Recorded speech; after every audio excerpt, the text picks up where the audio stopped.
Hello friends, स्वागत है आप सभी का हमारे YouTube channel goal to success में। फ्रेंड्स, अगर आप चैनल पर नए हैं तो चैनल को सब्सक्राइब कर लें। चैनल का नाम है गोल टू सक्सेस। अगर आप नेट, जीआरएफ, पीजीटी, जीआईसी या फिर असिस्टेंट प्रोफेसर एग्जाम की तैयारी कर रहे हैं सोशियोलॉजी से, तो इस चैनल के साथ जुड़कर आप यहां से अपनी स्टडी को कंप्लीट कर सकते हैं। प्लेलिस्ट में उन सभी वीडियोज़ के फोल्डर्स मिल जाएंगे, आप वहाँ से उन वीडियोज़ को देख सकते हैं। आज की इस वीडियो में टोटल 30 क्वेश्चंस रहेंगे। इनमें से 20 क्वेश्चंस आपके सोशियोलॉजी से रहेंगे, बाकी के 10 क्वेश्चंस आपके जीएस से रिलेटेड हो जाएंगे, जो कि आपके असिस्टेंट प्रोफेसर एंड जीआईसी के लिए इंपॉर्टेंट हो जाएंगे। तो चलिए स्टार्ट करते हैं। फर्स्ट क्वेश्चन है, जीएस से है। 2021 में जारी प्रथम राष्ट्रीय बहुआयामी गरीबी सूचकांक के अनुसार शीर्ष 3 गरीब राज्यों में से एक भिन्न है। यानी कि जो टॉप 3 हैं स्टेट्स, उनमें से ऑप्शंस पे एक नहीं है, गलत है। तो वो कौन सा नहीं है वो बताना है। तो ऑप्शंस देखिए, बिहार है, झारखंड है, उत्तर प्रदेश है और मध्य प्रदेश है। तो यहाँ पर जो 2021 में पहली बार जारी हुआ है राष्ट्रीय बहुआयामी गरीबी सूचकांक, उसमें 3 गरीब राज्यों में से जो एक अलग है, जो नहीं है, वो कौन है? मध्य प्रदेश। ऑप्शन डी यहाँ पर राइट आंसर हो जाएगा। ये जो पहला राष्ट्रीय बहुआयामी गरीबी सूचकांक है, ये किसके द्वारा जारी किया गया है? नीति आयोग द्वारा जारी किया गया है। यहाँ पर फर्स्ट क्वेश्चन का राइट आंसर हो जाएगा option D, Madhya Pradesh. Next है, सितंबर 2022 में संयुक्त राष्ट्र विकास कार्यक्रम यानी कि यूएनडीपी द्वारा जारी मानव विकास सूचकांक 2021-22 में भारत का स्थान क्या है? तो यहाँ पर सेकंड क्वेश्चन का राइट आंसर क्या होगा? 132, 132। ऑप्शन सी यहाँ पर राइट आंसर हो जाएगा सेकंड क्वेश्चन का। जो टॉप 3 हैं उनकी बात करें तो पहले पर है स्विट्जरलैंड, सेकेंड नंबर पे है नॉर्वे, थर्ड नंबर पर है आइसलैंड। ठीक है, फर्स्ट पर क्या है? स्विट्जरलैंड है, सेकेंड पर है नॉर्वे, थर्ड पर है आइसलैंड है। भारत की रैंक क्या है? 132 है, और इससे पहले वाला जो इंडेक्स आया था उसमें कितनी थी? 131 थी। तो यहाँ पर राइट आंसर क्या हो जाएगा? Option C. नेक्स्ट है, विश्व पर्यावरण दिवस 2022 की थीम है। तो यहाँ पर क्या है? थर्ड क्वेश्चन का right answer only one earth. Option B यहाँ पर राइट आंसर हो जाएगा थर्ड क्वेश्चन का। और ये विश्व पर्यावरण दिवस कब मनाया जाता है? तो ये 5 जून को मनाया जाता है। ऑप्शन बी यहाँ पर ओनली वन अर्थ थीम हो जाएगी इस बार की। नेक्स्ट क्वेश्चन है, डिस्कवरी ऑफ इंडिया पुस्तक किसने लिखी है? ऑप्शंस में है जवाहरलाल नेहरू, वीर सावरकर, एनी बेसेंट, अरविंद घोष। तो डिस्कवरी ऑफ इंडिया ये जो बुक है वो किसके द्वारा लिखी गई है? जवाहरलाल नेहरू जी के द्वारा। ऑप्शन ए यहाँ पर राइट आंसर हो जाएगा। नेक्स्ट क्वेश्चन है, सौरमंडल के भीतरी ग्रहों में से कौन शामिल नहीं है? ठीक है, सौरमंडल के भीतरी ग्रहों की बात पूछी जा रही है, इनमें से कौन एक नहीं है? तो बुध है, शुक्र है, मंगल ग्रह है और शनि ग्रह है। तो यहाँ पर फिफ्थ का राइट आंसर क्या है? शनि। ऑप्शन डी यहाँ पर राइट आंसर हो जाएगा। शनि भीतरी ग्रहों में नहीं आता है। ठीक है, बाकी के 3 भीतरी ग्रह हैं उनमें आते हैं। ऑप्शन डी यहाँ पर राइट आंसर हो जाएगा। भीतरी ग्रह या आंतरिक ग्रहों की बात करें तो इसमें कौन कौन आएंगे? बुध आएगा, शुक्र आएगा ग्रह, पृथ्वी ग्रह और मंगल ग्रह। ठीक है, बुध ग्रह, शुक्र ग्रह, पृथ्वी ग्रह और मंगल ग्रह, ये क्या है? भीतरी या आंतरिक ग्रह हैं। इनका साइज क्या होता है? छोटा होता है, आकार छोटा होता है। घनत्व इनका क्या होता है? इन ग्रहों का घनत्व क्या होता है? अधिक होता है। वहीं अगर हम बाह्य ग्रह की बात करें तो बाह्य ग्रह में कौन कौन से आएंगे? बृहस्पति ग्रह आ जाएगा, शनि आ जाएगा, अरुण ग्रह और वरुण ग्रह आ जाएंगे। ठीक है, बृहस्पति ग्रह, शनि, अरुण और वरुण ग्रह आ जाएंगे बाह्य ग्रह में। इनका साइज क्या होता है? बड़ा होता है, आकार बड़ा होता है और घनत्व क्या होता है? छोटा। तो यहाँ पर कौन शामिल नहीं है? शनि। शनि किस में बताया गया आप लोगों को? बाह्य ग्रह में। ठीक है, ऑप्शन डी यहाँ पर राइट होगा। नेक्स्ट है, नई रोशनी योजना निम्न में से किससे संबंधित है? ऑप्शन देख लीजिए, ग्रामीण क्षेत्र की महिलाओं से, अल्पसंख्यक महिलाओं से, सामाजिक रूप से पिछड़ी महिलाओं से, मलिन बस्तियों की महिलाओं से। तो जो नई रोशनी योजना है वो किससे संबंधित है? अल्पसंख्यक महिलाओं से। ऑप्शन बी क्या हो जाएगा यहाँ पर, राइट आंसर हो जाएगा 6th क्वेश्चन का। महिलाओं के सशक्तिकरण और नेतृत्व के विकास के लिए 2012-13 में से इस योजना की शुरुआत हुई थी।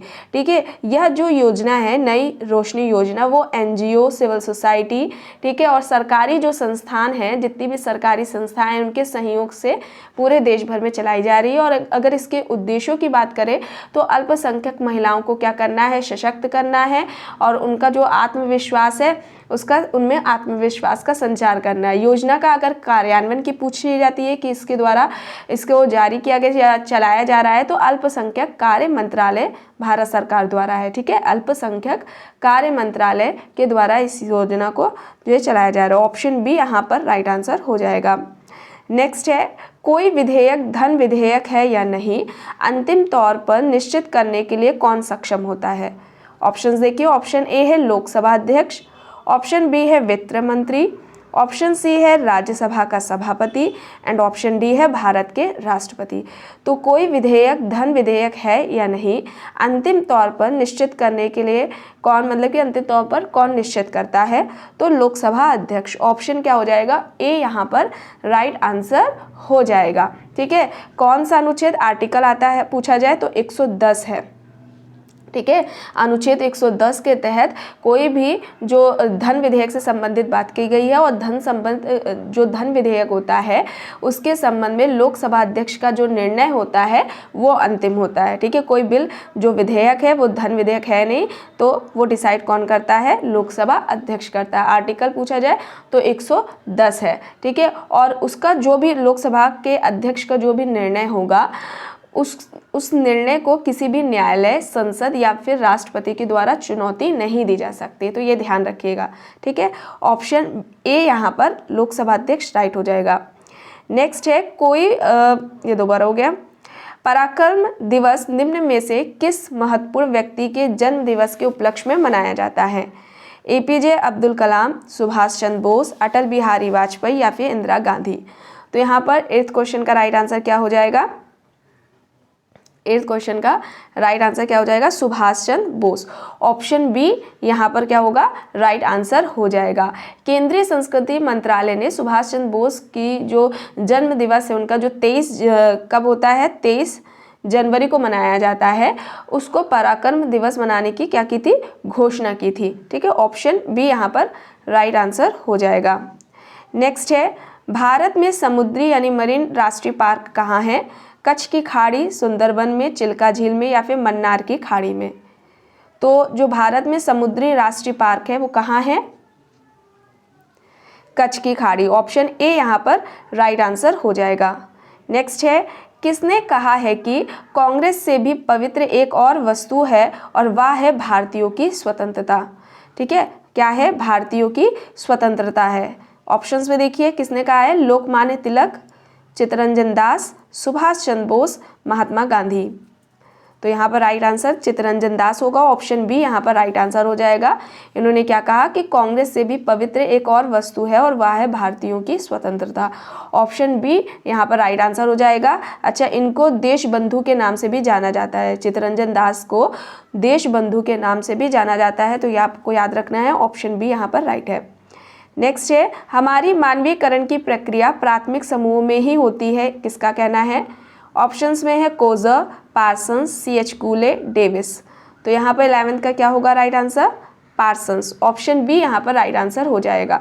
ये क्या कहते हैं, प्राथमिक समूह क्या है, ऐसा समूह जिसमें सदस्यों के बीच में आमने सामने का घनिष्ठ संबंध होता हो, उनमें पारस्परिक जो सहयोग पाया जाता है, उसको प्राथमिक समूह की अनिवार्य विशेषता बताया है पार्सन्स ने। ठीक है, जो आमने सामने ऐसा व्यक्तियों का समूह जिनके सदस्यों के बीच में आमने सामने के जो घनिष्ठ संबंध है वे पाए जाते हैं, और इनमें जो सहयोग होता है ना, पारस्परिक सहयोग, वो जो होता है उसको जो है उन्होंने प्राथमिक समूह की अनिवार्य विशेषता बताया है पार्सन्स ने।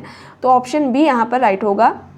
नेक्स्ट है, जब सामाजिक परिस्थिति का निर्धारण जन्म और आनुवंशिकता के आधार पर होता है तो इस प्रक्रिया को किस प्रकार से हम जानते हैं, क्या कहेंगे, वर्ण स्त्रीकरण, वर्ग स्त्रीकरण, खुला स्त्रीकरण या फिर बंद स्त्रीकरण। सामाजिक परिस्थिति का निर्धारण जन्म और आनुवंशिकता के आधार पर होगा, तो वो क्या कहलाएगी, बंद स्त्रीकरण। ऑप्शन डी यहाँ पर राइट आंसर हो जाएगा। नेक्स्ट है, जलवायु संपूर्ण सभ्यता के विकास और विनाश का कारण हो सकती है, किसका कहना है? ऑप्शंस में हैं Gillin and Gillin, MacIver and Page, Bogardus, Burgley and Huntington.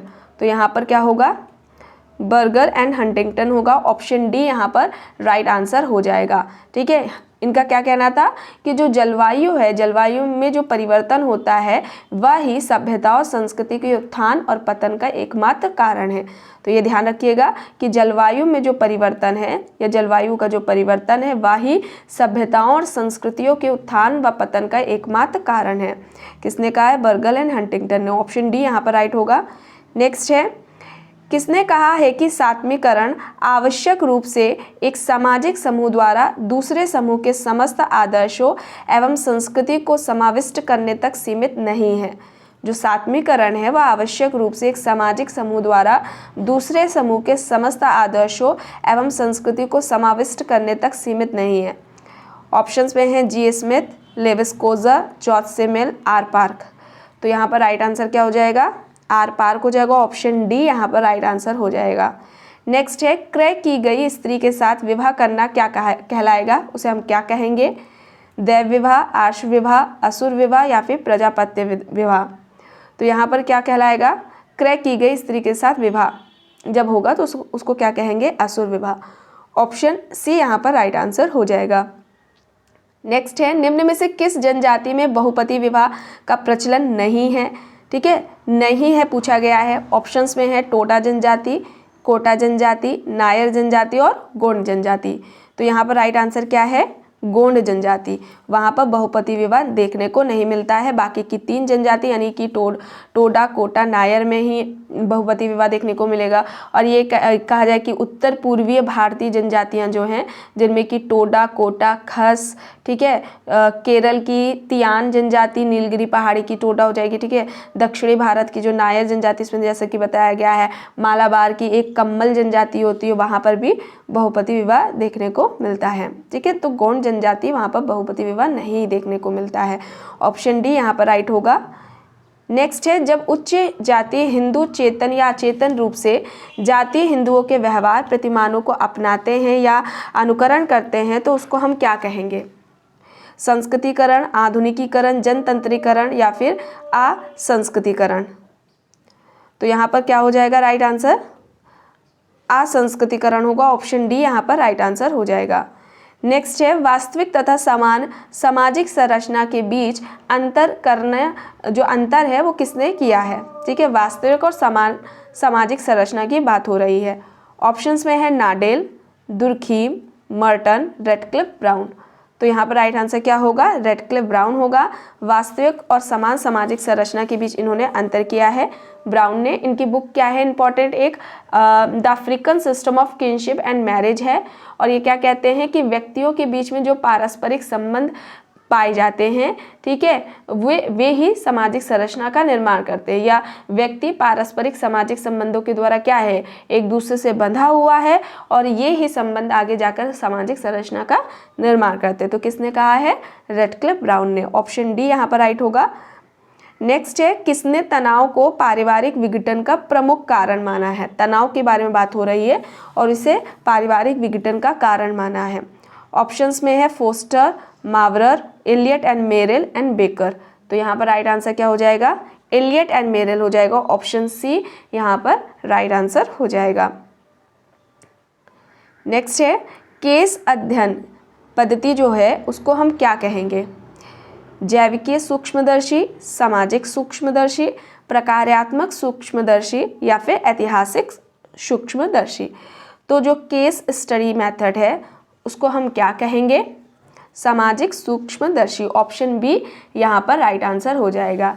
एक सामाजिक इकाई का गहन पूरा उसका संपूर्ण व गहन अध्ययन इसमें होता है और इसके अंतर्गत जो संबंधित इकाई होती है उसके प्रत्येक अंग के विकास की प्रक्रियाओं का इसमें क्या होता है, एक बारीकी से एक तरीके से सूक्ष्म अध्ययन किया जाता है। इसी वजह से ये जो केस स्टडी है मेथड है जिसे वैयक्तिक अध्ययन पद्धति हम बोलते हैं, उसको हम सामाजिक सूक्ष्मदर्शी कहते हैं या सामाजिक सूक्ष्मदर्शी यंत्र उसको कहा जाता है। बर्गेस ने जैसे कि कहा था केस स्टडी मेथड को सामाजिक सूक्ष्मदर्शी, ठीक है, तो ये याद रखिएगा अगर पूछ ले किसने कहा है। बर्गेस ने केस स्टडी मेथड को जो है सामाजिक सूक्ष्मदर्शी कहा है, ठीक है, तो ऑप्शन बी यहाँ पर राइट होगा।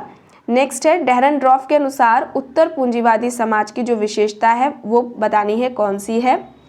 पूंजी का अपघटन, श्रम का विभेदीकरण, संघर्ष का विनियमन या संस्थाकरण, उपयुक्त सभी। तो इसमें उपयुक्त सभी ऑप्शन डी यहाँ पर राइट होगा। डेहरनड्रॉफ की बात आए तो इनकी एक इम्पॉर्टेंट बुक है class and class conflict in industrial society.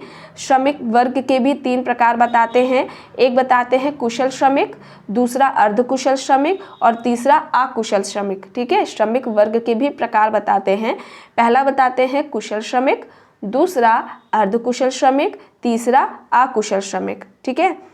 Next है सभ्यता के विकास के लिए खानाबदोश एवं खेतीहर के मध्य संघर्ष आधारभूत होते हैं।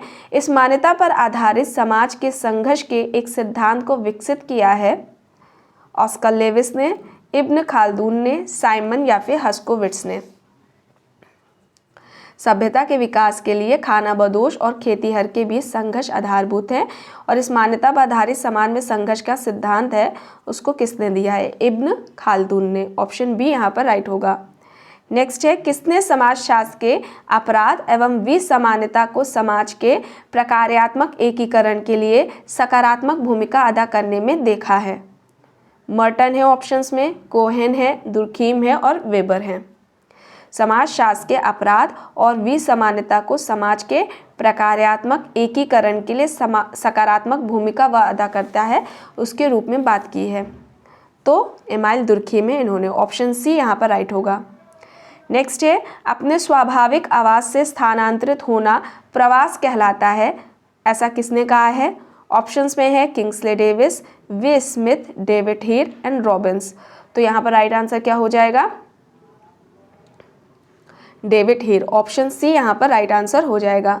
नेक्स्ट है जाति के 3 पक्ष धर्मनिरपेक्ष, एकीकरण और वैचारिकपूर्ण है, किसने दिया है? ऑप्शंस में है टी.के. उमन, रजनी कोठारी, एम.एन. श्रीनिवास और दुर्खीम। तो यहाँ पर राइट आंसर क्या होगा? रजनी कोठारी। जाति के 3 पक्ष जिसमें धर्मनिरपेक्ष, एकीकरण और वैचारिकी की इन्होंने बात की है, रजनी कोठारी ने। ऑप्शन बी यहाँ पर राइट होगा। नेक्स्ट है लघु समुदाय मानवता के इतिहास में मानव जीवन का सबसे प्रचलित स्वरूप रहा है, ठीक है। जो लघु समुदाय है मानवता के इतिहास में मानव जीवन का सबसे प्रचलित स्वरूप रहा है, किसका कहना है? ऑप्शंस में है T L. Smith, Robert Redfield, MacIver and Page and Bierstedt. तो यहाँ पर राइट आंसर क्या हो जाएगा? Robert Redfield. ऑप्शन बी यहाँ पर राइट आंसर होगा। नेक्स्ट है इनमें से कौन ग्रामीण समुदाय की विशेषताएं हैं? ऑप्शंस देख लीजिए। जीवन यापन प्रकृति पर निर्भर है, समुदाय का छोटा आकार है, सरल और सादा जीवन, उपयुक्त सभी। तो ये सभी होगा, ऑप्शन डी यहाँ पर राइट हो जाएगा। नेक्स्ट है modernisation of Indian tradition book है, उसके बारे में पूछा गया है कि किसने लिखी है? ऑप्शंस है Yogendra Singh, M N. Srinivas, A R. Desai, G S. Ghurye. तो यहाँ पर राइट आंसर क्या हो जाएगा? योगेंद्र सिंह। ऑप्शन ए यहाँ पर राइट आंसर हो जाएगा। नेक्स्ट है समाजशास्त्र में प्रकार्यात्मक परिप्रेक्ष्य का प्रारंभ करने वाला कौन था? ठीक है, ऑप्शन देख लीजिए। R K. Merton, Emile Durkheim, Radcliffe Brown, Max Weber. तो यहाँ पर राइट आंसर क्या हो जाएगा? Amyl Durkheim. ऑप्शन बी यहाँ पर राइट आंसर हो जाएगा। दुर्खीम के इंपॉर्टेंट जो कॉन्सेप्ट्स की बात की जाए तो उसमें सोशल फैक्ट, सामाजिक तथ्य, आत्महत्या, सुसाइड की बात की है, श्रम विभाजन, सामूहिक प्रतिनिधान, सामूहिक चेतना, धर्म का सामाजिक सिद्धांत, ये सारे उनके दुर्खीम के कॉन्सेप्ट्स हैं। ठीक है, ऑप्शन बी यहाँ पर राइट है। नेक्स्ट है लास्ट, समाजशास्त्र सामाजिक श्रेणीबद्ध, विशुद्ध, अमूर्त, समानीकरण, तार्किक के साथ साथ अनुभाविक तथा सामान्य विज्ञान है। किसका कहना है? ऑप्शन में है Robert Bierstedt, MacIver and Page, Kingsley Davis, E S C. Bogardus. तो यहाँ पर राइट आंसर क्या है? Robert Bierstedt. ऑप्शन ए यहाँ पर राइट आंसर हो जाएगा। समाजशास्त्र सामाजिक श्रेणीबद्ध विशुद्ध, अमूर्त, समानीकरण, तार्किक के साथ साथ आनुभाविक और समान विज्ञान भी है, रॉबर्ट बियरस्टेड का कहना है। तो फ्रेंड्स, आज की वीडियो में बस इतना ही। आई होप ये आपको वीडियो पसंद आई होगी। अगर पसंद आई है तो प्लीज़ लाइक करिएगा, कमेंट करके ज़रूर बताइएगा। चैनल पर अगर आप नए हैं तो चैनल को भी ज़रूर सब्सक्राइब कर लीजिएगा एंड इस वीडियो को जितना हो सके ज़्यादा से ज़्यादा लोगों के साथ शेयर भी ज़रूर करिएगा।